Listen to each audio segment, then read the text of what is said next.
I want to start with something small, a beam. If you go into a barn in the Appalachian Mountains, one of the old ones, built before about 1930, and look up at the roof structure, there is a reasonable chance the timber holding it together is a wood you cannot buy.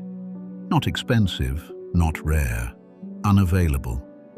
There is no supplier, there is no plantation. There is no forest anywhere on Earth where you could go and cut more of it. The beam is American chestnut, and the tree it came from belonged to a species that, within the lifetime of people whose grandchildren are alive today, made up roughly 1 in every 4 hardwood trees in the eastern forests of the United States. 4 billion trees across 200 million acres. From Maine to Mississippi, a tree that dropped free food on the ground every autumn in quantities that fed entire mountain economies, livestock, families, wildlife, without anyone planting or tending or harvesting anything. Between 1904 and roughly 1940, essentially all of them died. And here is the detail I did not know when I started, the one that has stayed with me since. The roots are still alive. Hold on to that. We are going to come back to it at the end, and it is the strangest fact in this entire story. I came to this sideways. I was reading about Appalachian subsistence economies, and the same phrase kept appearing: chestnut mast, chestnut year, the chestnut crop, used casually, the way you might say, the weather, as though everyone would know what was meant. And I had no idea what was meant. I had never seen an American chestnut.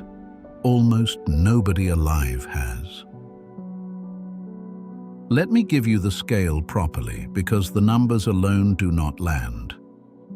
A mature American chestnut could reach 100 feet with a trunk 10 feet across.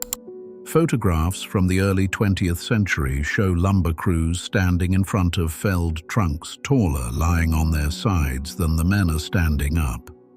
They grew fast and they grew straight, with the first branches 40 or 50 feet up, timber almost entirely free of knots. The wood was rot-resistant to a degree that is difficult to overstate. Fence posts set in wet Appalachian ground in the 1890s were still standing in the 1970s. The barns are still standing now. And every autumn, without cultivation, the trees dropped nuts. Contemporary accounts describe the ground beneath chestnut stands as covered inches deep, as though it had snowed. Families gathered them by the sackful. Hogs and cattle were turned loose into the forest to fatten on them at no cost to anyone. Free food falling out of the sky across 200 million acres every year for as long as anyone had records. This raises a simple question that has never been answered. How does something that large, that useful, and that recent disappear from a nation's memory entirely? In 1904, the chief forester at the Bronx Zoo noticed that the chestnut trees on the grounds were dying. His name was Hermann Merkel. He documented what he saw: cankers on the bark, orange spots, the crown dying back from the top down. By 1906, the mycologist William Murrell had identified and described the organism responsible, a fungus, later named Cryphonectria parasitica, which had almost certainly arrived on imported Japanese chestnut nursery stock. The Asian chestnut species had co-evolved with it. They were resistant. The American chestnut had never encountered it and had no defense at all. The infection moved outward from New York at roughly 50 miles a year in every direction through a contiguous forest stretching from New England to the Gulf. There was nothing to stop it and no gap in the host population to slow it down. Pennsylvania established a chestnut blight commission in 1911 and funded firebreak-style barriers, felling healthy trees ahead of the infection to create a gap the fungus could not cross. It did not work. Spores travel on wind, on birds, on insects. The commission was dissolved in 1913. By 1940, the American chestnut had effectively ceased to exist as a canopy tree. 36 years. The record stops here. After 1940, the species appears in American forestry literature almost exclusively in the past tense. I want to stop on the word we use for this: blight. Blight sounds like weather. It sounds like something that happens to a place. A bad season, a hard frost, an act of God. It is the same word in urban blight, where it means decay without a cause, decline that simply set in. What happened to the American chestnut was not weather. It was an import. It arrived in a shipment, through a port, in soil around the roots of ornamental nursery stock, because in the 1890s there was no plant quarantine regime, no inspection requirement, and no reason anyone thought there should be.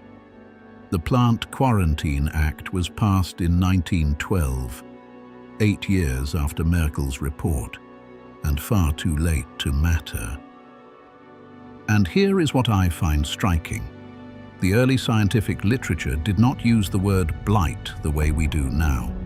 Murrell and his contemporaries described it precisely: a bark disease, a parasitic fungus, an introduced organism with an identifiable point of entry. They named the mechanism. They said so plainly. Blight is the word that survived. The precision did not. The people closest to the event described it more exactly than the century that came after them. So what would it have taken? What if the shipment had been inspected? What if the Quarantine Act had passed in 1892 instead of 1912? What if Merkel had been believed faster, or Pennsylvania had started its barriers in 1906 instead of 1911? What if a single resistant tree in a single valley had been found and propagated before the canopy closed over? None of those things happened, and I want to be honest that none of them may have mattered. But nobody knows, because nobody went back to check. Now, this is where the counter-argument arrives, and on this one the counter-argument is simply correct, and it matters that I say so. Nobody erased the American chestnut. There is no suppression here. No corporation profited. No family acquired anything. No agency buried a report. The people who watched it happen fought it, badly, with the tools of 1911. But they fought it. Pennsylvania spent real money. Foresters spent careers. The species was lost to an accident of global trade and the absence of a regulatory regime nobody had yet thought to invent. I take that seriously, and I think it is true. But here is what the accidental framing does not account for. The loss was accidental. The forgetting was not. Within 2 generations, a tree that structured the autumn economy of the southern Appalachians, that appears constantly in 19th century writing as an assumed feature of the world, vanished so completely from memory that most Americans have never heard of it. Not the loss, the species. They do not know it existed. That is not a fungus, that is us. Here is the part I cannot stop thinking about. The fungus kills the above-ground portion of the tree. It does not kill the root system. Underneath the eastern forests of the United States right now, there are American chestnut root systems that have been alive continuously since before the pathogen arrived.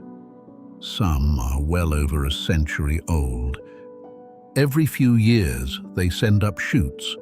The shoots grow, They put out leaves. In good conditions, they reach 20 feet. And then the fungus, still present in the forest, living harmlessly on oak bark, finds them, and they die back to the ground. And a few years later, the roots try again. They have been doing this for 80 years, millions of them, sending up a tree, losing it, sending up another one, a species that has not stopped attempting to exist. Efforts to bring it back are real and ongoing. The American Chestnut Foundation has run a back-cross breeding program since 1983, and a transgenic line was developed at the State University of New York. In 2023, the foundation withdrew support for that line after discovering the tested trees had been mislabeled. The work has been going for 40 years, and it is not finished. I want to end somewhere other than anger because there is nobody here to be angry at. That is what makes this one sit strangely with me. Every story of this kind has had somebody in it, an institution that decided, a report that was shelved, a name in a record. This one has a fungus, a nursery shipment, and a regulatory framework that did not exist yet. There is no door to knock on. The chestnut did not go the way things go in stories. It went the way things go when nobody is watching the right thing at the right time. It went the way knowledge goes when the people who held it die before anyone thinks to ask them. It went the way abundance goes when it is so ordinary that nobody writes it down. Or it went the way anything goes when a whole country decides, without ever deciding, that it has other things to think about. I am not going to tell you which of those it was. I think it may have been all of them. There was a tree that gave away food for free in enormous quantities across a third of a continent every autumn to anyone who walked underneath it. It required nothing from us. It was simply there.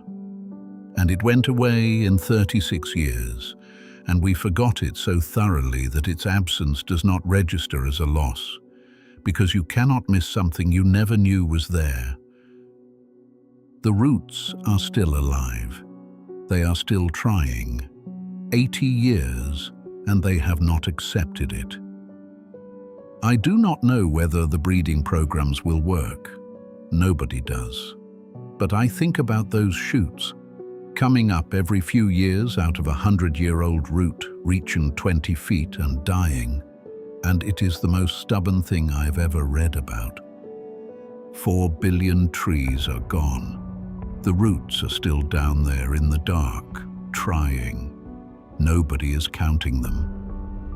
The absence is the record. If the things that were lost without anyone deciding to lose them are the kind of history you want more of, subscribe, and I will see you in the next one.